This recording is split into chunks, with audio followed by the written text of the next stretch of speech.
सबसे बड़ी खबर है किसानों का आंदोलन और हजारों किसान इस समय देश की राजधानी दिल्ली की तरफ बढ़ रहे हैं एक आंदोलन के तहत और वो भारत सरकार का विरोध कर रहे हैं। लेकिन आज सबसे पहले हम आपको एक बयान सुनाना चाहते हैं और ये बयान बहुत खतरनाक भी है और गंभीर भी है, इसलिए आप इसे गंभीरता से लीजिएगा।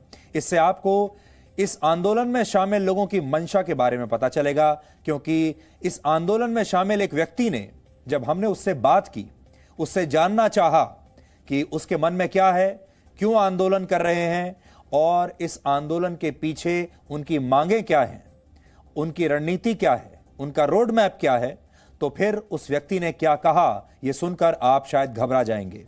इस व्यक्ति ने यह धमकी दी कि और उससे यह लगता है कि इस आंदोलन में अब खालिस्तान की एंट्री हो चुकी है। आप सब जानते हैं ये जो किसान हैं ये पंजाब से आ रहे हैं और हजारों किसानों की इस भीड़ में अब कुछ ऐसे असामाजिक तत्व भी आ गए हैं जो अपना एजेंडा चला रहे हैं और उनका एजेंडा किसानों से अलग है। और इसलिए आज हम सबसे पहले आपको यह बताना चाहते हैं कि इस आंदोलन में अब खालिस्तानी एलिमेंट्स की एंट्री हो चुकी है। सबसे पहले आप ये बयान सुनिए, क्योंकि ये व्यक्ति ये कह रहा है कि अगर इसकी मांगें नहीं मानी गई तो जो इंदिरा गांधी के साथ किया था वही हाल नरेंद्र मोदी का किया जाएगा। कब मीटिंग है? ये अभी 24 तारीख रखी हुई है ना, 3 दिसंबर को जो मीटिंग रखी। हाँ, तब तक आप यहीं पर रहेंगे? यहीं बैठेंगे। जे उस पर भी कुछ हल ना हुआ फिर हम बैरिकेड तो क्या, हम तो इनको वैसे ही उड़ा देंगे। ये हम जब उस पे हमारे जो शहीद हुए हैं, आप भी जानते हैं, उधम सिंह वर्ग के कनाडा की धरती पे जाके उनको ठोक सकते हैं गोरे को। ये दिल्ली तो कुछ भी नहीं हमारे पास है, ये तो इतनी का है। ये इंदिरा ठोकती मोदी की शादी में। तो ये कह रहा है कि जब इंदिरा गांधी को ठोक दिया तो मोदी की छाती पर भी ठोक देंगे। जो हाल इंदिरा गांधी का किया था वही हाल हम मोदी का करेंगे अगर उन्होंने हमारी बात नहीं मानी तो। अब ऐसा लगता है कि यह बयान किसी किसान का तो नहीं हो सकता, किसी किसान की यह भाषा हो ही नहीं सकती, क्योंकि यह भाषा खालिस्तान की भाषा है। और अब इस आंदोलन से अहंकार की बू आ रही है, जैसा कि आपने अभी देखा होगा। अब एक और तस्वीर आपको दिखाते हैं। अब आप पंजाब के बरनाला से आई ये तस्वीर देखिए और इस तस्वीर में प्रदर्शनकारियों के हाथ में जो तस्वीर आपको दिख रही है, पहचानने की कोशिश कीजिए ये तस्वीर किसकी है। और फिर हमें अभी आपको थोड़ी देर में बताते हैं कि ये तस्वीर किसकी है।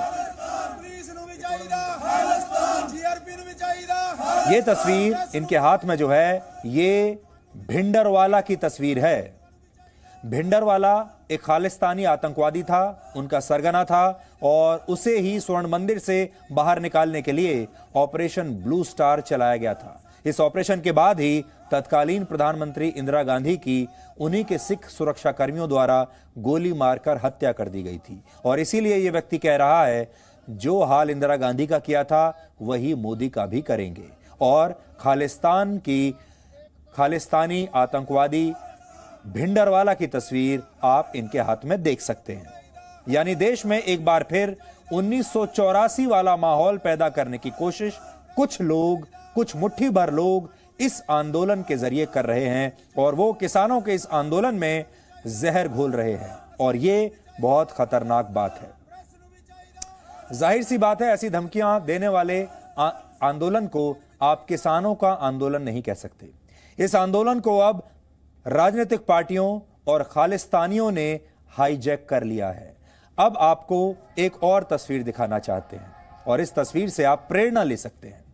यह तस्वीर है भारत के पूर्व प्रधानमंत्री लाल बहादुर शास्त्री की, जिसमें वो खुद हल चलाते हुए दिख रहे हैं। देश उस समय अनाज के संकट से गुजर रहा था और प्रधानमंत्री आवास में हल चलाकर लाल बहादुर शास्त्री ने देशवासियों को यह संदेश दिया था कि किसान ज्यादा से ज्यादा अनाज का उत्पादन करें। यह वो जमाना था जब किसानों को सैनिकों जैसा सम्मान मिलता था और लाल बहादुर शास्त्री ने जय जवान जय किसान का नारा दिया था। बहुत सारे लोग अब यह कहते हैं कि जो सम्मान सैनिकों को नहीं मिलता, जो सम्मान सैनिकों को मिलता है वो सम्मान अब किसानों को नहीं मिलता। लेकिन हम उन्हें यह बताना चाहते हैं कि हमारे देश के सैनिक राजनीति से कोसों दूर रहते हैं। हमारे देश के सैनिक किसी पॉलिटिकल पार्टी के साथ नहीं रहते। हमारे देश के सैनिक नारेबाजी नहीं करते। हमारे देश के सैनिक सिर्फ देश के बारे में सोचते हैं और राजनीति के बारे में बिल्कुल नहीं सोचते। ये वो जमाना था जबकि ये तस्वीर हम आपको दिखा रहे हैं जब किसान भी सैनिकों की तरह राजनीति के बारे में नहीं सोचते थे, सिर्फ देश के बारे में सोचते थे। और लाल बहादुर शास्त्री के युग के बाद धीरे धीरे किसान राजनीति शुरू हुई। बहुत सारे नेता उसके बाद आए, उन्होंने किसानों के नाम पर राजनीति शुरू की। वो अपने आप को किसान नेता बनाने लगे और बताने लगे। किसानों के नाम पर चुनाव लड़े गए, किसानों के नाम पर सरकारें बनी, किसानों के नाम पर बहुत सारे नेताओं ने बड़े बड़े बंगले बना लिए। किसान हमेशा गरीब ही रहे। आप फिर से सोचिए, हम अपने आप को कहते हैं कृषि प्रधान देश, हम अपने देश में नारा देते हैं जय जवान जय किसान, और ये नारा देने वाले सारे नेता बड़े बड़े बंगलों में रहे। उनके पूरे के पूरे परिवार और पीढ़ियां अब पैसे से उन्होंने इतना पैसा कमाया कि आज उन्हें किसी चीज की कमी नहीं। किसानों के नाम पर बड़े बड़े बंगलों में रहे, बड़ी बड़ी गाड़ियों में रहे, बड़ी बड़ी पार्टियां उन्होंने बना ली, और आज वो किसान तो कहीं से भी नहीं दिखते, लेकिन किसान जैसा गरीब पहले था आज भी वैसा ही गरीब रहा। इसलिए क्योंकि किसानों को बहकाकर राजनीति की तरफ धकेल दिया गया और अब किसानों को राजनीति के लिए इस्तेमाल किया जा रहा है। और आज भी आप यही देखेंगे हमारे देश के भोले भाले किसानों को कैसे बड़े बड़े नेता अपने वोट बैंक वापस पाने के लिए इस्तेमाल कर रहे हैं। पंजाब से आए करीब 10,000 किसान नए कृषि कानूनों के विरोध में दिल्ली पहुंचकर भारत की संसद का घेराव करना चाहते हैं। अब जब ये किसान दिल्ली के पास सिंधु बॉर्डर पर पहुंचे तो इन्हें वहां पर रोक दिया गया। सिंधु बॉर्डर दिल्ली और हरियाणा को जोड़ता है और इस बॉर्डर से देश की संसद की दूरी सिर्फ 36 किलोमीटर है। किसानों के इस प्रदर्शन के दौरान इस बॉर्डर पर जमकर हंगामा हुआ, कई जगहों पर हिंसा भी हुई और इस दौरान खुलेआम हवा में तलवारें लहराई गई, पत्थर बरसाए गए, बैरिकेडिंग तोड़ी गई, यहां तक कि इन्हें रोक रहे पुलिस वालों को लाठी और डंडों से मारने की कोशिश भी की गई। यानी कुछ किसान आंदोलनकारी ऐसे थे जो कि उग्र हो गए। इन सब के बावजूद इन किसानों को दिल्ली में प्रवेश दे दिया गया है और अब ये किसान दिल्ली के बुराड़ी मैदान में जमा होकर प्रदर्शन कर सकते हैं। दिल्ली में एक जगह है जिसका नाम है बुराड़ी और इन्हें यह कहा गया है कि ये इंडिया गेट की तरफ ना आए, संसद भवन की तरफ ना आए, जंतर मंतर की तरफ ना आए, जहां की ज्यादातर जो नेता हैं वो इन्हीं जगहों पर प्रदर्शन करना चाहते हैं। इन्हें कहा गया है कि आप जो प्रदर्शन करना है वो आप बुराड़ी में कर सकते हैं। लेकिन हम आपको आगे ये बताना चाहेंगे कि ये जो इलाका है जहां ये प्रदर्शनकारी प्रदर्शन करने की जिद कर रहे हैं, धरना प्रदर्शन करना चाहते हैं, ये इंडिया गेट के आसपास का इलाका, संसद भवन के आसपास का इलाका, हर प्रदर्शनकारी यही क्यों आना चाहता है? उसकी एक वजह है। उसकी वजह यह है कि ये जो इलाका है ये लटियन जोन में पड़ता है, जहां सारे बड़े बड़े मंत्री, जज, बड़े बड़े सरकारी अधिकारी रहते हैं। सारे बड़े बड़े न्यूज चैनल और पत्रकार भी इसी इलाके में दिन भर पाए जाते हैं। इसलिए अगर आप वहां प्रदर्शन करेंगे तो तुरंत बड़ी संख्या में न्यूज चैनल्स के कैमरे मिनटों में वहां पहुंच सकते हैं, अखबारों के पत्रकार मिनटों में वहां पहुंच सकते हैं। सारे बुद्धिजीवी, सारे डिजाइनर पत्रकार इसी इलाके के आसपास दिन भर आपको कॉफी या वाइन पीते हुए मिल सकते हैं। इसलिए सारे प्रदर्शनकारी देश में, चाहे वो कोई भी हो, इसी इलाके में आना चाहते हैं क्योंकि यहां पर आकर सबसे ज्यादा मीडिया कवरेज मिलती है। अगर आप आंदोलन कर रहे हैं कैमरों के लिए तो सबसे अच्छी जगह यही है। देश की संसद से बुराड़ी के मैदान की दूरी सिर्फ 20 किलोमीटर है। हालांकि अभी तक इस मैदान में सिर्फ 500 किसानों के ही पहुंचने की खबर है। किसान अपनी बात कहने के लिए आगे बढ़ना चाहते हैं, लेकिन देश की कई राजनीतिक पार्टियां इन किसानों के कंधे पर सवार होकर वोटों से अपने फासले को कम करना चाहती हैं और खालिस्तान जैसे आतंकवादी संगठन भी इन किसानों का फायदा उठा रहे हैं और इस आंदोलन में जहर घोलने की कोशिश अब हो रही है। सिंधु बॉर्डर के अलावा आज दिल्ली और हरियाणा के बीच स्थित टिकरी बॉर्डर, अंबाला और पानीपत में भी बड़ी संख्या में किसान जमा हुए और इन सभी जगहों पर विरोध प्रदर्शन की एक जैसी ही तस्वीरें दिखाई दी। ये जो आंदोलनकारी किसान हैं, दो अलग अलग रास्तों से होकर दिल्ली पहुंच रहे हैं। कुछ किसान पंजाब, मोहाली, चंडीगढ़, अंबाला, करनाल, कैथल, यमुनानगर, कुरुक्षेत्र, सोनीपत, सिरसा, जींद और पानीपत होते हुए दिल्ली के सिंधु बॉर्डर पहुंचे हैं, जबकि कुछ किसान दूसरी तरफ से आ रहे हैं। ये लोग भिवानी, हिसार, रोहतक और झज्जर के रास्ते दिल्ली के टिकरी बॉर्डर पर पहुंचे हैं। ज्यादातर किसान ट्रकों, मोटरसाइकिल, ट्रैक्टरों और अन्य गाड़ियों के जरिए दिल्ली पहुंचे, जबकि कुछ किसानों ने यह सफर पैदल भी तय किया। इसलिए अगर आप इनमें से किसी भी जगह पर जाने की योजना बना रहे हैं जो हमने अभी आपको नक्शे पर दिखाई हैं, तो आने वाले कुछ दिनों के लिए आपको अपनी यात्रा टाल देनी चाहिए, क्योंकि अगर आप इन इलाकों में जाने की कोशिश करेंगे तो लंबे जैम्स में फंस जाएंगे, क्योंकि सारी जो सड़कें हैं, जो रास्ते हैं, उन्हें इन किसान आंदोलनकारियों ने अपने कब्जे में इस समय लिया हुआ है।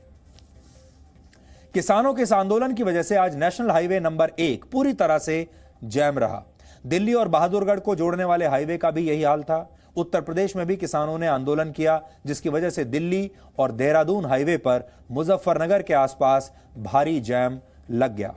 पहले सिर्फ पंजाब के किसान जो हैं इसमें शामिल हो रहे थे, लेकिन अब इस आंदोलन में हरियाणा और उत्तर प्रदेश के भी कई किसान संगठन शामिल हो गए हैं। लेकिन आप इसे मुख्य रूप से पंजाब के किसानों का ही आंदोलन कह सकते हैं, और जो संगठन इसमें शामिल हो रहे हैं ये सारे राजनीतिक संगठन हैं जो किसानों के नाम पर राजनीति करते हैं, क्योंकि नया कृषि कानून पूरे देश में लागू होगा।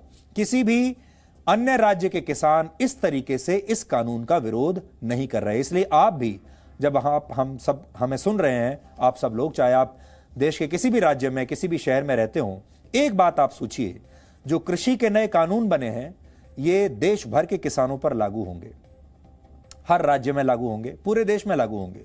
तो फिर सिर्फ पंजाब के किसानों को ही इससे इतनी बड़ी समस्या क्यों हो रही है? बाकी राज्य के जो किसान हैं वो पंजाब के किसानों का साथ क्यों नहीं दे रहे हैं? वो चुपचाप क्यों बैठे हैं? ये आपको भी सोचना है और देश भर के बाकी किसानों को भी सोचना है कि एक ही राज्य के किसानों को क्या समस्या हो रही है।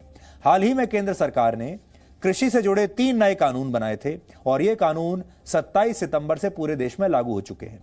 पहला कानून एग्रीकल्चर प्रोड्यूस मार्केट्स कमेटी यानी एपीएमसी से जुड़ा हुआ कानून है। इस कानून के तहत किसान अपनी फसल सरकारी मंडियों के अलावा अब दूसरे खरीदारों को भी बेच सकेंगे।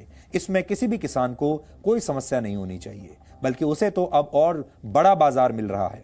मंडियों के दाम न्यूनतम समर्थन मूल्य यानी एमएसपी पर ही तय होते हैं। एमएसपी सरकार की तरफ से तय दाम होता है और इसमें कोई बदलाव नहीं किया गया है। किसान अपने शहर से दूर दूसरे राज्यों में जाकर भी अपनी फसल बेच सकेंगे। यह कानून किसानों को ऑनलाइन सिस्टम से भी फसल बेचने की छूट देता है, यानी अब किसान ऑनलाइन भी अपनी फसल बेच सकते हैं। लेकिन विरोध कर रहे किसानों का कहना है कि केंद्र सरकार न्यूनतम समर्थन मूल्य का मौजूदा सिस्टम खत्म करना चाहती है। इस बिल के कारण मंडी फीस के तौर पर राज्यों को जो कमाई होती है वो बंद हो जाएगी। पंजाब सरकार को कुल जितनी कमाई होती है उसका 12 से 13% इन मंडियों की फीस के रूप में ही मिलता है। एक दलील यह भी है कि इससे मंडियों में कमीशन एजेंट्स का काम खत्म हो जाएगा। इन्हें मंडी की भाषा में आड़ती कहा जाता है या बिचौलिए कहा जाता है। इसके अलावा 2 कानून और हैं, लेकिन ज्यादातर किसानों को सिर्फ इसी कानून से सबसे ज्यादा परेशानी है और बहुत सारे किसानों के बीच में यह अफवाह फैला दी गई है कि जो एमएसपी है वो बदला जा रहा है, अब वो कम हो जाएगा। ये आप याद करके देखिए, जब नया नागरिकता कानून आया था तब भी इसी तरह की गलतफहमी पैदा करने की कोशिश की गई थी, जिसमें देश के मुसलमानों को यह कहा गया था कि उन सब की नागरिकता जो है वो रद्द कर दी जाएगी और उन्हें कंसंट्रेशन कैंप्स में भेज दिया जाएगा या उन्हें देश से निकाल दिया जाएगा, जबकि ऐसी कोई बात उस कानून में थी ही नहीं। अब वही काम यहां हो रहा है। इन तीनों कानूनों में से सबसे ज्यादा विरोध सरकारी मंडियों से जुड़े कानून का हो रहा है, क्योंकि किसानों को डर है कि इससे उन्हें मिलने वाला न्यूनतम समर्थन मूल्य यानी एमएसपी समाप्त हो जाएगा। किसान एमएसपी को लेकर संवैधानिक गारंटी मांग रहे हैं। देश को आजाद हुए 73 वर्ष हो चुके हैं, लेकिन अभी तक किसी भी सरकार ने एमएसपी को लेकर संवैधानिक गारंटी नहीं दी है। एमएसपी को संवैधानिक गारंटी का दर्जा नहीं दिया है। चुनावों के दौरान लगभग हर पार्टी इसका वादा जरूर करती है, लेकिन अभी तक ऐसा हुआ नहीं है। किसी सरकार ने ऐसा नहीं किया। अब एक बार फिर हम किसान आंदोलन पर आते हैं। पंजाब के किसान पिछले 60 दिनों से नए कानूनों का विरोध कर रहे हैं। लेकिन अगर आप इस आंदोलन की तस्वीरों को ध्यान से देखेंगे तो आपको समझ में आ जाएगा कि यह प्रदर्शन किसान अपने दम पर नहीं कर रहे, बल्कि इसमें बड़े पैमाने पर राजनीति की मिलावट हो चुकी है। पंजाब की कांग्रेस सरकार इस आंदोलन को पूरी तरह से अपना समर्थन दे रही है और शिरोमणि अकाली दल भी इस मुद्दे पर एनडीए से अलग हो चुका है, केंद्र सरकार से इस्तीफा दे चुका है। कांग्रेस और अकाली दल आपस में वैसे तो धुर विरोधी हैं, एक दूसरे के खिलाफ चुनाव लड़ते हैं, लेकिन ऐसा लगता है कि इस आंदोलन में पीछे से ये दोनों पार्टियां एक साथ आ गई हैं, क्योंकि दुश्मन एक है और दुश्मन बड़ा है, और दुश्मन का नाम है मोदी। ठीक वैसे ही जैसे कभी प्रधानमंत्री नरेंद्र मोदी के विरोध में उत्तर प्रदेश में मायावती और अखिलेश यादव एक साथ आ गए थे, क्योंकि वो मोदी को हराना चाहते थे। जैसे फिलहाल महाराष्ट्र में शिवसेना और कांग्रेस और एनसीपी मिलकर सरकार चला रहे हैं, क्योंकि वहां पर भी दुश्मन एक ही है, वो है मोदी। और वैसा ही कुछ अब पंजाब में भी हो रहा है। ये लोग दोनों पार्टियां खुलकर बेशक से कुछ ना कहती हों, लेकिन इस किसान आंदोलन के पीछे ये दोनों एक तरह से एक साथ खड़ी हैं। ऐसा लगता है कि इस आंदोलन का असली मकसद प्रधानमंत्री मोदी को चुनौती देना ही है और इसका कोई और मकसद है नहीं। इसलिए जितने भी लोग आप देख रहे हैं, ये कांग्रेस, अकाली दल और आम आदमी पार्टी, इन तीन बड़ी पार्टियों के कार्यकर्ता और इनके पार्टी से जुड़े हुए किसान आंदोलनकारी इस आंदोलन में हिस्सा ले रहे हैं। इसलिए आप ये कह सकते हैं कि यह पूरी तरह से राजनीतिक आंदोलन है। जब केंद्र में मंत्री रही शिरोमणि अकाली दल की नेता हरसिमरत कौर बादल ने इस कानून के विरोध में इस्तीफा दिया था, तो अकालियों को यह लगा था कि उन्होंने एक बहुत अच्छी शानदार राजनीतिक चाल चल दी है, क्योंकि पंजाब में अकाली दल का वोट बैंक लगातार कम हो रहा था। इस बार वो विधानसभा चुनाव हार गए थे। कैप्टन अमरिंदर सिंह शानदार तरीके से अकाली दल को हराकर सरकार बना चुके थे। अकाली दल खुद को किसानों की पार्टी बताती है, लेकिन उसका जो मास बेस है पंजाब में, वो बुरी तरह से कमजोर हुआ था। यह पार्टी संघर्ष कर रही थी और यह चाहती थी कि किसी तरीके से वापसी की जाए। और पंजाब की 70% जनता आज भी गांवों में रहती है। इसलिए अकाली दल को यह लगा कि वो इस वोट बैंक को फिर से हासिल कर पाएगी अगर उसने नए कृषि बिल का विरोध करना शुरू कर दिया तो। और जो हम आपको बता रहे हैं अकाली दल का वोट बैंक कैसे घटा है, ये आपकी स्क्रीन पर इस समय है। आंकड़े झूठ नहीं बोलते। 2007 में 37% वोट बैंक था, 2012 के विधानसभा चुनाव में 34% हुआ और 2017 के विधानसभा चुनाव में घटकर 25% वोट शेयर जो है अकाली दल का नीचे चला गया। और अकाली दल इसी से परेशान था और उसे लगा कि ये 25% से वापस 37% जाने के लिए उसके हाथ एक शानदार मुद्दा लग गया है। और अब वो एक अगर राजनीतिक ड्रामा करे, एनडीए से बाहर निकल जाए, केंद्र सरकार से इस्तीफा दे दे और इस आंदोलन को बड़ा आंदोलन बना दे, तो वो ना सिर्फ बीजेपी को कमजोर कर पाएगी, वो कांग्रेस को भी कमजोर कर पाएगी और उसका वोट बैंक वापस आ जाएगा। लेकिन ऐसा हुआ नहीं। दूसरी तरफ कांग्रेस भी इसी लाइन पर चल रही थी। पंजाब के मुख्यमंत्री कैप्टन अमरिंदर सिंह इस कानून के विरोध में विधानसभा में एक नया कानून लेकर आए थे, जिससे इस कानून की मान्यता खत्म की जानी थी। लेकिन यह बिल आधा अधूरा था और कांग्रेस को भी अपनी इस कोशिश का कोई फायदा नहीं मिला। तो अब आप सोच लीजिए, ना तो कांग्रेस को कोई फायदा मिला और ना ही अकाली दल को कोई फायदा मिला। अब आप सोच रहे होंगे कि ये हम किस आधार पर कह रहे हैं, तो इसका जवाब यह है कि पंजाब में इस समय किसानों के 31 संगठन हैं और इनमें से किसी भी संगठन ने अभी तक किसी भी राजनीतिक पार्टी का झंडा नहीं उठाया है और ना ही किसी भी पार्टी को अपना समर्थन दिया है। अब किसानों को अपने पक्ष में करने के लिए शिरोमणि अकाली दल इसमें गुरुद्वारा पॉलिटिक्स को भी लेकर आ गया है और अकाली दल ने कहा है कि वो आंदोलनकारियों के खाने पीने का प्रबंध गुरुद्वारों की मदद से करेगा। लेकिन इस पूरे मामले को अच्छी तरह समझने वाले लोग ये बताते हैं कि पंजाब के लोग अकाली दल से खुश नहीं हैं। अकाली दल की परिवारवाद वाली राजनीति से भी वहां के लोग काफी नाराज हैं। दूसरी तरफ कांग्रेस के पास कैप्टन अमरिंदर सिंह के अलावा कोई और चेहरा नहीं है और कैप्टन अमरिंदर सिंह भी किसानों की परेशानियों को उतनी अच्छी तरह नहीं समझते जितना वो दावा करते हैं। वो खुद एक बहुत बड़े परिवार से आते हैं। उन्होंने अब तक जमीन पर उतरकर ठीक से किसानों की परेशानी को समझा ही नहीं है। और किसानों को यह बात अच्छी तरह समझ में आ गई है कि राजा अमरेंद्र सिंह जो है वो अपने महल से कभी बाहर निकलेंगे नहीं, उनके बीच में कभी आएंगे नहीं। परेशानी बीजेपी के साथ भी है, क्योंकि पंजाब में बीजेपी हमेशा अकाली दल के सहारे ही रही है। अकाली दल सीनियर पार्टनर रहा है और बीजेपी जूनियर पार्टनर रही है। पंजाब में बीजेपी का अपना कोई ऐसा बड़ा नेता है ही नहीं जो जमीन पर उतरकर किसानों को उनकी स्थानीय भाषा में नए कानूनों के बारे में समझा पाए। जबकि बीजेपी के शासन वाले दूसरे राज्यों में किसान इतने उग्र नहीं हो रहे, क्योंकि बाकी राज्यों के नेता किसानों तक सही बात पहुंचाने की कोशिश कर रहे हैं, कामयाब भी हो रहे हैं। इसलिए यह भी आप कह सकते हैं कि बीजेपी की भी अपनी यह बहुत बड़ी नाकामी है कि उसके पास एक ऐसा प्रभावशाली नेता पंजाब में है ही नहीं जो इन किसानों से सीधे जाकर बात कर सके, या जिसके एक इशारे पर, जिसकी एक बात पर, जिसके एक वचन पर ये किसान समझ जाएं कि असली मुद्दा क्या है और वापस चले जाएं। यह बीजेपी की एक कमी है। कुल मिलाकर किसानों के आंदोलन की जो तस्वीरें आप देख रहे हैं उसमें वोट बैंक की राजनीति करने वाली पार्टियों का एक बहुत बड़ा रोल है। ट्रैक्टर को जला देना, ट्रैक्टर से गाड़ियों को खींचना, आंदोलन पर अंग्रेजी में प्रेस नोट जारी करना, अखबारों में विज्ञापन निकालना, सोशल मीडिया पर हैशटैग ट्रेंड करवाना, यह सब काम गरीब किसान सिर्फ अपनी ताकत के दम पर कर ही नहीं सकता। गरीब किसान को यह समझ में ही नहीं आएगा कि वो अपने इस आंदोलन को लेकर हैशटैग कैसे बनाए और उसे कैसे ट्रेंड करवाए। गरीब किसान को यह पता ही नहीं है कि मीडिया में हेडलाइन कैसे बनानी है। वो ये नहीं जानता है ऐसे तरीकों को कि कहां ट्रैक्टर में आग लगा देनी है और कहां न्यूज चैनल के कैमरों को पहले बुलाकर उसे शूट करवा देना है, वीडियो दे देना है। ये सारी आपको तस्वीरें याद होंगी। ये तस्वीरें एक सीधा साधा किसान ये सब काम कर ही नहीं सकता। इसके पीछे राजनीतिक दिमाग है।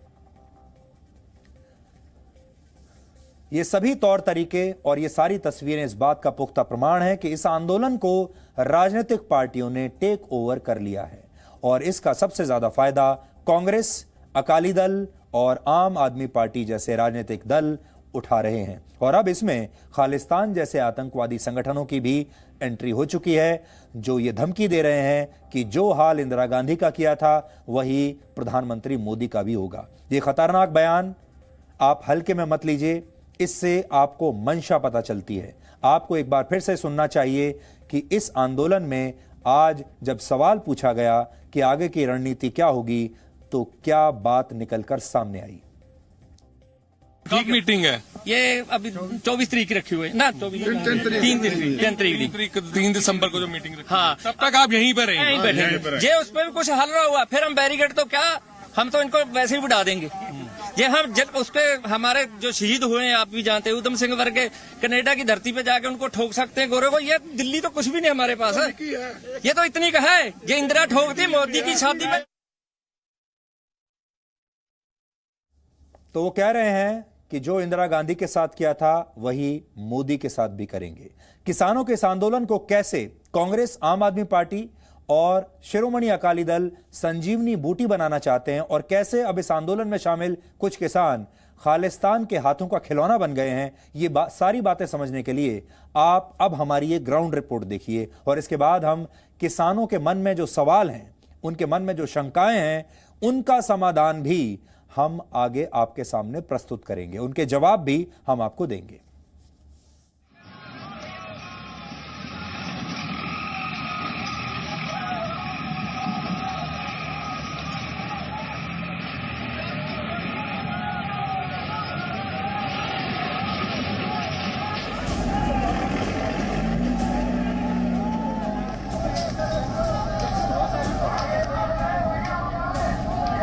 खेतों में पसीना बहाने वाले किसानों का आंदोलन जब हाईजैक हो जाता है तो पत्थरबाजी, तोड़फोड़ और हंगामे की ऐसी ही तस्वीर दिखाई देती है।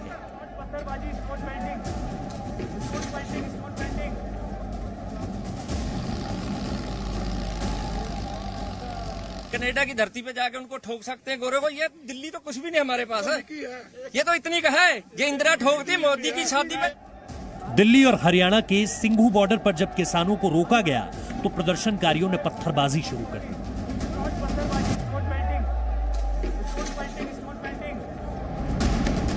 इसके जवाब में पुलिस को आंसू गैस के गोले छोड़ने पड़े। कुछ प्रदर्शनकारियों के पास तलवार थी। कई किसानों ने उन्हें रोकने के लिए लगाई गई बैरिकेडिंग को भी तोड़ने की कोशिश की। यहां भी पुलिस ने पानी की बौछार करके उन्हें कंट्रोल किया। किसान नेताओं से बातचीत करके पुलिस अधिकारियों ने उन्हें समझाने की कोशिश भी की। आपको नहीं पता इस समय क्या चल रहा है? क्या चल रहा है? कोविड चल रहा है। कोविड हमारा गले में फांसी का फंदा डाल दिया गवर्नमेंट ने। ये हुकूमत ने हमारे गले में फांसी का फंदा डाल दिया। जिस हुकूमत की आप दुआई दे रहे हैं ना, उस हुकूमत में 101 तरीके हैं हर फैसले को चैलेंज करने के। आप मेरे को 2 तरीके बताएं। हाँ, 2 तरीके बता दें, बाकी 99 आप रखें। आप अदालत में करिए उसके बारे में जो आपने एक भी ऐसे करके किसी को लाठी नहीं मारा, किसी का नुकसान हाथ जोड़िए, क्योंकि वो हम लोग पाँव को हाथ लगा देते, हमें जाने दो। किसानों ने हजे कुछ भी नहीं किया। जी भैया, मैं भी किसान का ही बेटा हूँ। मैं भी किसान का ही बेटा हूँ। हमने भी खेती करी है, लावनी करी है, तो मैं इसीलिए मैंने भी लावनी करी है। आप क्या कहते हो? मैंने भी भैंस चराई है। किसान के परिवार से हूँ। आप जाइए। हालांकि पुलिस कर्मियों की बातों का किसानों पर कोई असर नहीं हुआ। पुलिस अपील करती रही, लेकिन किसान उन पर धौंस जमाते रहे। यार, जो करना कर लें, ये रोक नहीं पाएंगे। आधा घंटा नहीं रोक पाएगी दिल्ली की पुलिस। ये जो करना कर लेना, इतों नहीं जावांगे, क्योंकि 5 लाख की गिनती आ। ये तो कूच करके दिल्ली फतेह करके जावांगे। पूरे दिन दिल्ली की अलग अलग सीमाओं पर पुलिस और किसानों के बीच ये संघर्ष चलता रहा। एक तरफ दिल्ली पुलिस का कहना है कि जो प्रदर्शनकारी हैं उनको दिल्ली के संत नगर के बुराड़ी में जो मैदान है वहां जगह दी जाएगी, लेकिन फिलहाल ज्यादातर किसान जो हैं वो यहीं पर जुटे हुए हैं। एक तरफ हरियाणा पुलिस की बैरिकेडिंग है और दूसरी तरफ जो आप देख रहे हैं, दिल्ली में आपका हार्दिक स्वागत है का बोर्ड लगा हुआ है। इसके आगे दिल्ली पुलिस की बैरिकेडिंग है और इस बीच की जो सड़क है ये पूरी तरह से जाम है। हम शांतिपूर्वक अपना आंदोलन करने जा रहे हैं और जो सरकार काले कानून लेके आई है उसके बारे में सरकार ने अब तक कोई बयान नहीं दिया है भी हम ये काले कानून वापस लेंगे। जब तक ये काले कानून वापस नहीं होंगे तब तक ये आंदोलन जारी रहेगा, चाहे 2 महीने लग जाएं, चाहे 3 महीने लग जाए। तो कल से अब तक जमा होते होते अब धीरे धीरे पंजाब के और हरियाणा के बहुत सारे किसान यहाँ पर आपको नजर आ रहे हैं। दिन भर के हंगामे के बाद सरकार ने किसानों को दिल्ली के बुराड़ी में प्रदर्शन करने की इजाजत दे दी। इन किसानों का दावा था कि दिल्ली में शांतिपूर्ण प्रदर्शन किया जाएगा, लेकिन ये क्या कह रहे हैं, पहले उनकी बातें सुनिए। कब मीटिंग है? ये अभी 24 तारीख की रखी हुई है ना, 3 दिसंबर को जो मीटिंग रखी। हाँ, तब तक आप यहीं पर यहीं बैठेंगे। जे उस पर भी कुछ हल रहा हुआ फिर हम बैरिकेड तो क्या, हम तो इनको वैसे ही उड़ा देंगे। ये हम जब उसके हमारे जो शहीद हुए हैं, आप भी जानते हैं, उधम सिंह वर्ग के कनाडा की धरती पे जाके उनको ठोक सकते हैं गोरे को। ये दिल्ली तो कुछ भी नहीं हमारे पास है, ये तो इतनी का है। ये इंदिरा ठोकती मोदी की शादी में। वहाँ पे जाने का हमारा कोई फायदा नहीं है। वहाँ पे हमको एक साइड पे बिठा देंगे, हमारा सारा आंदोलन खराब हो जाएगा। हमारा मेन मकसद है रोड को ब्लॉक करना। जो आप ग्राउंड की बात कर रहे हो, वहाँ पे अगर हम बैठ जाएंगे तो दिल्ली को तो कोई फर्क नहीं पड़ेगा, रास्ते चल रहे होंगे, सब कुछ होगा। हमने रोड ब्लॉक इसीलिए किया है कि दिल्ली के कान पे जूं सरके। मेन फोकस दिल्ली आने का है। जो भी सारी आवाजाई है दिल्ली ਨੂੰ ਆਉਣ ਦੀ ਬਾਰਡਰ ਦੀ ਮੇਨ ਬਾਰਡਰ ਇਹੀ ਆਪਣਾ ਆਪਣੇ ਬੰਦ करना, सारा जाम करना। कई किसानों को कृषि कानून बिल के बारे में सामान्य जानकारी भी नहीं थी। उनके पास जी न्यूज रिपोर्टर्स के सवालों के जवाब नहीं थे, इसलिए उन्होंने विरोध शुरू कर दिया। जमा होते होते अब धीरे धीरे पंजाब के और हरियाणा के बहुत सारे किसान यहाँ पर आपको नजर आ रहे हैं और अपना अपना प्रदर्शन कर रहे हैं। यहाँ पर मीडिया हाउसेस के खिलाफ भी कुछ नारे लगाए जा रहे हैं। दिल्ली करनाल बाईपास है, इस पर फिलहाल दोनों तरफ से ट्रैफिक बंद है और किसान फिलहाल यहीं पर जमे हुए हैं। अलग अलग बैनर्स और पोस्टर्स आपको नजर आ रहे हैं। अलग अलग किसान संगठनों के लोग यहाँ पर इकट्ठे हैं और यहाँ पर जमा होके वो ये बताने की कोशिश कर रहे हैं कि अगर दिल्ली तक आवाज पहुंचानी है तो फिलहाल उसका तरीका यही है कि इस रोड को जाम किया जाए। प्रदर्शनकारियों का दावा है कि वो अगले 6 महीने तक सरकार के खिलाफ आंदोलन चलाने की तैयारी कर चुके हैं। मुद्दा देश के सबसे बड़े वोट बैंक यानी किसानों से जुड़ा है, इसलिए अब राजनीति भी शुरू हो गई है। मैं निंदा करती हूँ जो भी कर रहा है, चाहे किसान कर रहे हैं, चाहे पुलिस कर रही है, चाहे सरकारें करवा रही है, मैं सबकी निंदा करती हूँ। एक मछली सारा तालाब खराब नहीं करती। हाँ, जब आपने 3 महीने इस मुद्दे को पक के इस हालात तक लाया है कि आप गोलाबारी कर रहे हैं, ये सब कर रहे हैं, तो फिर कौन कौन साथ में कहां से जुड़ता है ये कोई कंट्रोल नहीं रहता। ये सरकारों का काम होता है कि जो कोई आंदोलन बन रहा है आप उसको उस टाइम सॉर्ट आउट करें। 6 महीने का राशन लिया रखे, ट्रक साढ़े पीछे भी आ रहे हैं, बाकी सारा आपने रिकॉर्डिंग कर लिया। 6 महीने का हमारा राशन है, हमारा गाँव का बच्चा आ रखा है, हमारी माएँ बाप बहन सब हमारा पूरा परिवार है, घर में ताले लगा के आए हैं। दिल्ली की सीमाओं पर हो रहे प्रदर्शन का असर आम जनता पर भी पड़ा है। जगह जगह पुलिस बैरिकेडिंग की वजह से कई जगहों पर पूरी बारात ही फंस गई। करनाल बाईपास पर लोग किस तरह से परेशान हो रहे हैं। किसान आंदोलन के चलते जगह जगह बैरिकेड्स किया हुआ है। ये शादी की गाड़ी है। आप लोग कहाँ जा रहे हैं भाई साहब? हम पटियाला जा रहे हैं। पटियाला, हमें लग रहा है शादी में जा रहे, बारात में। बारात में जा रहे हैं। तो क्या कह रहे हैं? नहीं जाने दे रहे? जाने नहीं दे रहे, वो जाम के बैरिकेड लगा रखे, आगे बंद कर रखे। बिल्कुल भी नहीं सोचा था एंड मोमेंट पे ऐसा कुछ हो रहा है। 26-27 की मेरी 26-27 को ही बंद हो गया है। इतना कुछ हो रहा है किसानों के आने पे, सारे रास्ते बंद है, सारे लोग उस चीज को झेल रहे हैं और वो भी झेल रहे हैं। तो मुझे नहीं लगता ये ठीक है। खड़े खड़े दिमाग हो रहा खराब, क्या करें, क्या सोच रहे हैं, यही सोचा लगा के। हम सुबह से ये हो गया। हम निकले थे 10 बजे करीब घर से, जाम में फंसे हालत हो गई खराब। देश का अन्नदाता देश की भलाई के लिए बने नियमों को नहीं तोड़ सकता। यानी पुलिस के साथ हिंसा में सभी किसान शामिल नहीं और न ही वो इसका समर्थन करते हैं। हालांकि अब इस आंदोलन में हिंसा और नफरत शामिल हो गई है और इससे किसानों का हित होने की संभावना बहुत कम है। ब्यूरो रिपोर्ट, जी मीडिया।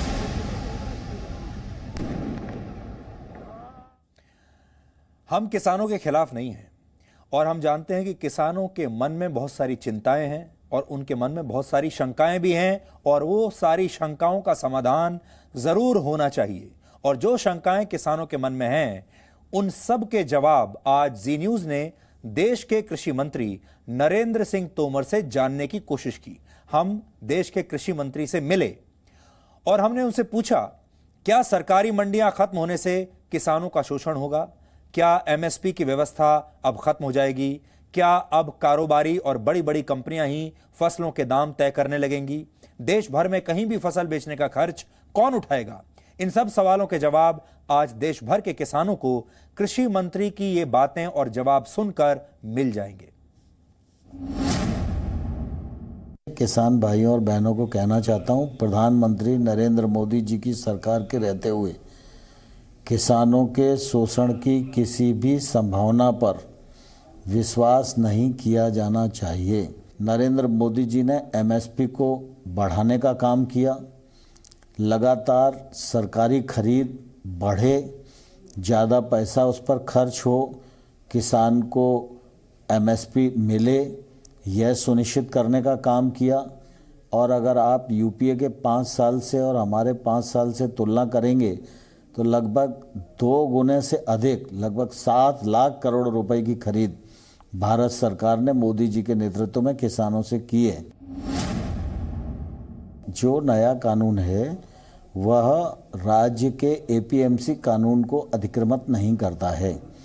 किसान के पास दोनों विकल्प मौजूद रहेंगे। अगर उसे वाजिब दाम मंडी में मिले तो वो मंडी में अपना माल बेचे और अगर वाजिब दाम उसे बाहर मिले तो बाहर अपना उत्पादन बेचे। एमएसपी जारी थी और आगे भी जारी रहेगी। एमएसपी को बढ़ाने का काम नरेंद्र मोदी जी ने किया स्वामीनाथन साहब की रिकमेंडेशन के अनुसार। अगर उनकी नीयत में कुछ गड़बड़ होती तो वो एमएसपी बढ़ाते ही क्यों? एमएसपी बढ़ाई भी और सरकारी खरीद की सीमा को भी बढ़ाया। इस प्रकार के सवाल कल्पना के सवाल हैं।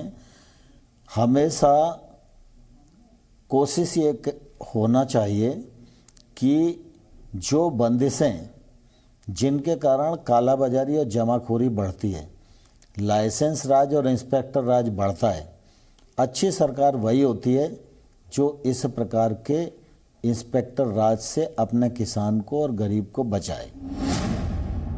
इंफ्रास्ट्रक्चर की जो ज़रूरत किसान को है, जिस इंफ्रास्ट्रक्चर का उपयोग किसान कर सके, तो वो कब कर सकेगा? जब इंफ्रास्ट्रक्चर गांव में मौजूद होगा। ये 1 लाख करोड़ रुपए का इंफ्रास्ट्रक्चर पहले घोषित किया फंड जिस पर काम प्रारंभ हो गया है और उसके बाद कानूनी रिफॉर्म आया, तो जो इंफ्रास्ट्रक्चर की ज़रूरत है वो इस 1 लाख करोड़ के फंड से पूरी होगी और ये इंफ्रास्ट्रक्चर फंड किसान के ही काम आएगा। मैं किसान भाइयों को अनुरोध करना चाहता हूँ कि कोविड का संकट है, सर्दी का मौसम है, उन्हें आंदोलन का रास्ता अब छोड़ना चाहिए और चर्चा का रास्ता अपनाना चाहिए। भारत सरकार उनसे चर्चा के लिए तैयार है। अपनी ग्राउंड रिपोर्ट दिखाने से पहले हमने पंजाब के जिन 31 किसान संगठनों का जिक्र आपसे किया था, उनमें से 30 संगठनों ने कुछ दिनों पहले पंजाब के मुख्यमंत्री कैप्टन अमरिंदर सिंह को आंदोलन खत्म करने की तारीख दी थी, जबकि इनमें से एक संगठन जिसका नाम किसान संघर्ष समिति है, उसने कहा था कि वो न तो पंजाब की सरकार के साथ है और न ही केंद्र सरकार के साथ है। ये सभी कानून किसानों की भलाई के लिए लाए गए हैं और इन्हें तैयार करने के लिए कृषि विशेषज्ञों की राय भी ली गई है। ज्यादातर एक्सपर्ट्स मानते हैं कि इन कानूनों से किसानों को फायदा होगा। हालांकि कुछ लोग ये जरूर कह रहे हैं कि शायद सरकार इन कानूनों को लाने से पहले सभी की राय लेने में असफल रही। लेकिन अगर आप गौर करेंगे तो इस तरह के उग्र प्रदर्शन किसी और राज्य के किसान नहीं कर रहे हैं, सिर्फ पंजाब के ही कर रहे हैं। ऐसा क्यों है, ये आज आपको समझना चाहिए। दरअसल भारत का 25% अनाज पंजाब और हरियाणा के किसान ही उगाते हैं, लेकिन इनमें से ज्यादातर किसान सिर्फ धान और गेहूं की खेती पर ही केंद्रित हैं, सिर्फ धान, जबकि आसपास के कई राज्यों के किसानों ने अपनी फसलों को डाइवर्सिफाई कर लिया है। इसका अर्थ यह है कि ऐसी अलग अलग फसलों को उगाना या उन चीजों की खेती करना जिनकी मांग स्थानीय बाजारों में भी होती है। उदाहरण के लिए मधुमक्खी पालन या डेयरी उत्पादन। लेकिन पंजाब के ज्यादातर किसान ऐसा नहीं कर पाए और सरकारों ने भी किसानों को ऐसा करने के लिए कभी भी दिल से प्रोत्साहित नहीं किया। धीरे धीरे अब पंजाब में उगाए जाने वाले गेहूं की गुणवत्ता कम होने लगी है। धीरे धीरे पंजाब में पानी की भी भयंकर कमी होने लगी है और किसानों के लिए खेती करना अब हर दिन मुश्किल होता जा रहा है।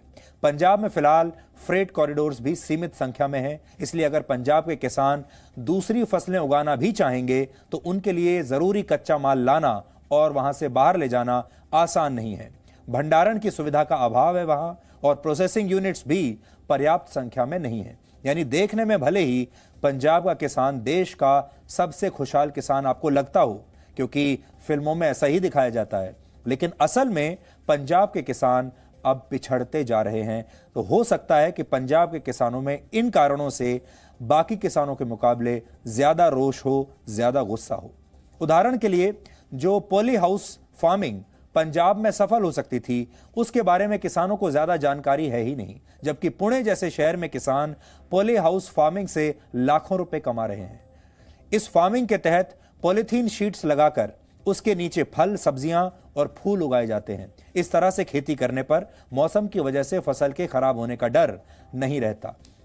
यानी एक तरफ तो पंजाब के किसानों में जागरूकता का अभाव है, वो नए नए प्रयोग नहीं करना चाहते, नई नई तकनीक सीख नहीं रहे हैं, और दूसरी तरफ सरकारें भी उन्हें जागरूक करने का कोई प्रयास नहीं करती। और इसी का नतीजा है कि किसान बड़ी आसानी से बहक जाते हैं और इस तरह के आंदोलन शुरू होते हैं, और ऐसे आंदोलनों में भोले भाले किसान को इस्तेमाल कर लिया जाता है। ये जो किसान आंदोलन कर रहे हैं, ये बुरे लोग नहीं हैं, ये राष्ट्र विरोधी नहीं है, ये देश विरोधी नहीं है, ये सब भोले भाले किसान हैं, लेकिन ये परेशान हैं और इन तक सही बात पहुंच नहीं रही है। पंजाब के किसानों द्वारा किए जा रहे इस आंदोलन पर अब पाकिस्तान की भी नजर है। पाकिस्तान इन आंदोलनों में खालिस्तान समर्थकों की एंट्री करवाना चाहता है ताकि इस आंदोलन को और ज्यादा उग्र बनाया जा सके। यानी इस आंदोलन में पाकिस्तान भी अपने लिए एक शानदार मौका देख रहा है, और इस आंदोलन में खालिस्तानियों की एंट्री इसी बात का सबूत है। आपको खालिस्तान की भाषा में प्रधानमंत्री मोदी को दी गई धमकी एक बार फिर से सुननी चाहिए, जो कि इस बात का सबूत है। ये तो इतनी का है, ये इंदिरा ठोक दी मोदी की शादी में। ये तो इतनी का है, ये इंदिरा ठोक दी मोदी की शादी में। ये तो इतनी का है, ये इंदिरा ठोक दी मोदी की शादी में। ये तो इतनी का है, ये इंदिरा ठोक दी मोदी की शादी में। ये तो इतनी का है, ये इंदिरा ठोक दी मोदी की शादी में। ये तो इतनी का है, ये इंदिरा ठोक दी मोदी। विदेशों में जो संगठन खालिस्तान का समर्थन करते हैं वो भी इस आंदोलन के विरोध में अलग अलग तरीकों से प्रचार कर रहे हैं। इस आंदोलन को विदेशों में बसे कुछ भारतीयों का भी समर्थन मिल रहा है। पंजाब से हर साल बड़ी संख्या में लोग विदेशों में जाकर बस जाते हैं और विदेश में जाकर बस गए लोगों की बातों को आज भी पंजाब के ग्रामीण इलाकों में बहुत गंभीरता से लिया जाता है, क्योंकि यहाँ के लोग अब भी बड़े पैमाने पर कनाडा और अमेरिका जैसे देशों में बसना चाहते हैं, यूके जैसे देशों में बसना चाहते हैं। लेकिन अब कुछ देश विरोधी संगठन विदेशों में बसे इन भारतीयों को भी गुमराह कर रहे हैं और इन सारे एनआरआईज को यह बताया जा रहा है कि भारत में बैठे इनके किसान रिश्तेदार बहुत संकट में हैं। यानी जो लोग बाहर बैठे हैं विदेश में और उन तक भी ये गलत जानकारियां जा रही हैं, फेक न्यूज फैलाई जा रही है कि पंजाब में जो किसान उनके रिश्तेदार हैं, उनके परिवार के लोग हैं, वो अब बहुत बड़े संकट में हैं। ऐसे में भारत सरकार को सिर्फ अपने देश के लोगों को ही नहीं बल्कि देश के बाहर बस चुके लोगों को भी अपने विश्वास में लेना होगा। ये एक बहुत बड़ी चुनौती है। अब हम आपको कोरोना वैक्सीन पर एक अच्छी और शुभ खबर देना चाहते हैं। प्रधानमंत्री नरेंद्र मोदी कल भारत के 3 शहरों अहमदाबाद, पुणे और हैदराबाद की प्रयोगशालाओं में जाएंगे जहां कोरोना वायरस की वैक्सीन का निर्माण हो रहा है। आप इन शहरों को कोरोना काल के 3 नए तीर्थ स्थल भी कह सकते हैं, क्योंकि इन 3 शहरों में ही कभी भी कोरोना वैक्सीन पर शुभ समाचार आ सकता है। आप नक्शे पर इन शहरों के नाम ध्यान से देख लीजिए और नोट कर लीजिए कि जो अच्छी खबर आएगी वो इन्हीं 3 शहरों में से कहीं से आएगी। प्रधानमंत्री कल सबसे पहले अहमदाबाद जाएंगे। वहां वो जाइडस कैडिला नाम की कंपनी की वैक्सीन के बारे में पूरी जानकारी लेंगे। ये वैक्सीन अभी ट्रायल के दूसरे चरण में है। इसके बाद प्रधानमंत्री मोदी पुणे के सीरम इंस्टीट्यूट जाएंगे, जहां ब्रिटेन की ऑक्सफोर्ड यूनिवर्सिटी और एस्ट्राजेनेका कंपनी की वैक्सीन पर काम चल रहा है। ये वैक्सीन ट्रायल के तीसरे यानी आखिरी चरण में है, यानी ये वैक्सीन आपको जल्द ही मिल सकती है। पुणे के बाद प्रधानमंत्री हैदराबाद में भारत बायोटेक की प्रयोगशाला में जाएंगे, जहां देश की स्वदेशी वैक्सीन विकसित हो रही है। ये वैक्सीन भी तीसरे चरण में है, यानी ये वो 3 शहर हैं जहां कोरोना से युद्ध लड़ रही दुनिया को वैक्सीन पर शुभ समाचार कभी भी मिल सकता है। प्रधानमंत्री के बाद दुनिया के 100 देशों के राजदूत भी 4 दिसंबर को पुणे के सीरम इंस्टीट्यूट का दौरा करेंगे। ये वैक्सीन कब मिलेंगी, कैसे मिलेंगी और क्या इस वैक्सीन को लगवाने के लिए आपको चुनावों की तरह किसी चुनावी बूथ तक जाना पड़ेगा, जैसे आप वोट डालने के लिए जाते हैं, लंबी लाइन में लगते हैं? इसका जवाब कुछ आंकड़ों में छिपा है। ये तो अब तक आपको बात समझ में आ गई होगी कि प्रधानमंत्री मोदी ये कह चुके हैं कि ये वैक्सीन सबको मुफ्त में मिलेगी। लेकिन मिलेगी कैसे? भारत में कुल 28 राज्य और 9 केंद्र शासित प्रदेश हैं। हमारे देश में 6 लाख से ज्यादा गांव हैं। भारत की कुल आबादी लगभग 135 करोड़ है और आबादी के लिहाज से चीन के बाद भारत दुनिया का दूसरा सबसे बड़ा देश है और चीन से भी हम बहुत ज्यादा पीछे नहीं हैं। हमने आपको ये सब इसलिए बताया क्योंकि इन्हीं सब बातों से ये तय होने वाला है कि कोरोना की वैक्सीन आप तक कैसे और कब पहुंचेगी। ये दुनिया में सबसे बड़ा टीकाकरण अभियान हो सकता है। ये वर्ल्ड रिकॉर्ड होगा जो अपने आप में एक नया कीर्तिमान स्थापित कर देगा। ये काम कैसे होगा, इसे आपको 3 पॉइंट्स में समझना चाहिए। पहला, सभी लोगों तक वैक्सीन पहुंचाने के लिए हर राज्य में ब्लॉक स्तर पर टास्क फोर्स बनाई जाएंगी। भारत में कुल 7,195 ब्लॉक्स हैं, यानी वैक्सीन के वितरण के लिए देश भर में 7,195 टास्क फोर्स बनाई जाएंगी। हर एक टास्क फोर्स की निगरानी का काम उप जिला अधिकारी और तहसीलदार करेंगे। लेकिन आप सोच रहे होंगे कि आखिर ये वैक्सीन आपको मिलेगी कैसे? तो सरकार ने इसकी तैयारियां शुरू कर दी हैं। भारत में वैक्सीन के वितरण के लिए लोकसभा चुनाव जैसी प्रक्रिया को अपनाया जा सकता है। भारत में पिछले ही वर्ष आम चुनाव हुए थे, तब देश भर में कुल 7 चरणों में मतदान हुआ था, यानी कुल 7 दिन वोटिंग हुई थी। हर एक दिन 11 घंटे तक वोट डाले गए थे और इस हिसाब से 77 घंटों में 61 करोड़ लोगों ने वोट डाले थे। अगर ये हम मोटे मोटी कैलकुलेशन आपको दिखा रहे हैं, अगर इसी प्रक्रिया को आधार बनाकर टीकाकरण अभियान शुरू होता है तो देश के 135 करोड़ लोगों तक वैक्सीन पहुंचाने में 160 से 180 घंटे लग सकते हैं। हालांकि यह सिर्फ एक अनुमान है, क्योंकि हर एक व्यक्ति को वैक्सीन लगाने में वोट डालने के मुकाबले ज्यादा समय लगेगा। इसलिए सरकार इस पर अपनी योजना भी बना रही है। अगले महीने के एंड तक ये उम्मीद कर रहे हैं कि वैक्सीन का अप्रूवल आ जाएगा और उसके बाद फिर थोड़ा सा समय लगेगा कि हम वैक्सीन का अप्रूवल के बाद उसको कैसे रोल आउट करें, उसकी डिस्ट्रीब्यूशन करें, कैसे हम देखें कि हमारे देश के कोने कोने में वो वैक्सीन मिले और उसको हम प्रायोरिटाइज कर पाएँ। ये हमें समझना बहुत ज़रूरी है कि अगले साल की शुरुआत में अगर वैक्सीन आ भी जाएगी तो सब लोगों को एकदम तो नहीं लग पाएगी। हमें प्रायोरिटी लिस्ट बनानी पड़ेगी, चाहे हम कहें कि जिन लोगों को हाई रिस्क है, डेथ्स हमें कम करनी है।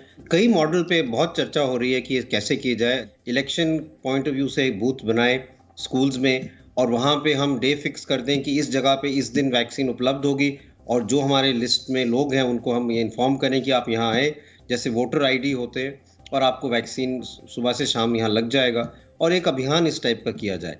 तो कई इस टाइप के मॉडल्स देखे जा रहे हैं, लेकिन ये बहुत ज़रूरी है कि हम इस टाइप का मॉडल बनाएं कि दूर से दूर इलाके में गरीब से गरीब व्यक्ति को वैक्सीन उपलब्ध हो और उसमें कोई परेशानी ना हो, उसको कहीं दूर ना जाना पड़े, घर के पास ही वो जाके अपना इंजेक्शन लगा ले। और उसका हम एक ऐसा सिस्टम बनाएं टेक्नोलॉजी को यूज़ करके कि जब उसको सेकेंड डोज लगना है तो भी वो उसको पता है कि मुझे उस दिन फिर से आके अपना दूसरा डोज लेना है, जिससे पूरी तरह से उसको प्रोटेक्शन मिल पाए। अब आप ये समझिए कि 135 करोड़ लोगों को ये वैक्सीन लगाने में कितना खर्चा आ सकता है। इनमें पहले नंबर पर ऑक्सफोर्ड एस्ट्राजेनेका की कोविशील्ड वैक्सीन है। कोविशील्ड की एक डोज की कीमत 222 रुपए है और ये अभी ट्रायल के आखिरी चरण में है। उम्मीद है कि भारत में यही वैक्सीन सबसे पहले लोगों को मिल सकती है और अगर ऐसा होता है तो भारत के 135 करोड़ लोगों को यह वैक्सीन लगाने पर 29,700 करोड़ रुपए का खर्चा आ सकता है। भारत में बन रही स्वदेशी वैक्सीन भी इस रेस में शामिल है और इसका नाम है कोवैक्सिन और इसे भारत बायोटेक कंपनी जो हैदराबाद में है वो बना रही है। ये दूसरी वैक्सीन के मुकाबले सबसे सस्ती होगी और इस वैक्सीन की एक डोज की कीमत 100 रुपए के आसपास हो सकती है और इस हिसाब से अगर देश में सभी लोगों को यह वैक्सीन लगाई गई तो सरकार का इस पर खर्च आएगा लगभग 13,500 करोड़ रुपए।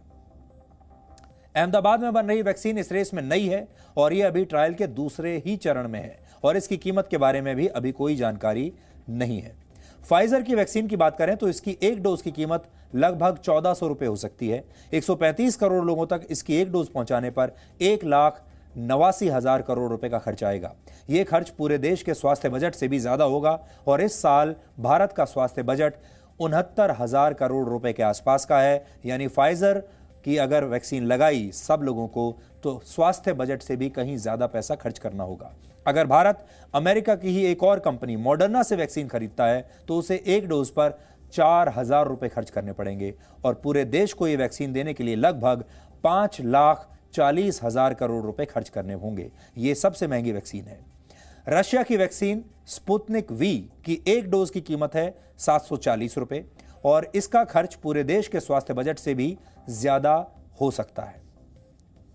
लेकिन यहां हम एक बात साफ करना चाहते हैं आपके सामने कि वैक्सीन के ये सभी कीमतों का अभी सिर्फ अनुमान लगाया जा रहा है। कीमतें इससे कम भी हो सकती हैं और इससे ज्यादा भी हो सकती हैं और सरकारें अपने स्तर पर भी इनकी कीमतें तय करने में अपनी दखल दे सकती हैं। यानी हो सकता है कि सरकारों को एक स्पेशल प्राइस पर यह वैक्सीन मिले। अभी तक हमने आपको यह बताया कि किस कंपनी की वैक्सीन पर कितना खर्च आएगा। इसमें वो खर्च शामिल नहीं है जो देश भर में टीकाकरण अभियान चलाने पर होगा। हालांकि आपके मन में सवाल आ सकता है कि क्या यह खर्च आपको उठाना होगा, तो इसका मतलब यह है कि हाल ही में केंद्रीय मंत्री प्रताप सारंगी ने यह कहा कि प्रधानमंत्री मोदी देश के सभी नागरिकों को मुफ्त वैक्सीन देने का फैसला कर चुके हैं और इसके लिए सरकार ने युद्ध स्तर पर तैयारियां भी शुरू कर दी हैं। इसके अलावा इसकी जानकारी डिजिटल तरीके से भी लोगों तक पहुंचाई जाएगी।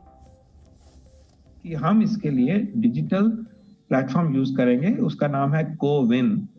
कोविड को विन करना है, उस नाम पे डिजिटल प्लेटफॉर्म बनाया गया है जिससे कि व्यक्तियों को जब वैक्सीन लगेगा तो उनको सूचित किया जाएगा एसएमएस के द्वारा, नहीं तो वर्ड ऑफ माउथ से बताया जाएगा कि आपने किस दिन कहां पे टीका लगाने के लिए आना है।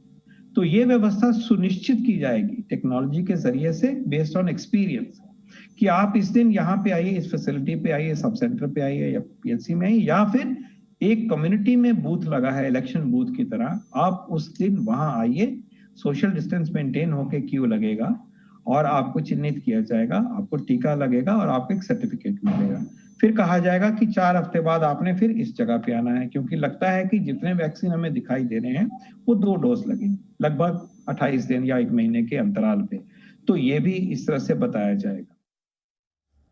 कोरोना की वैक्सीन का दुनिया भर में बेसब्री से इंतजार हो रहा है, क्योंकि अब कोरोना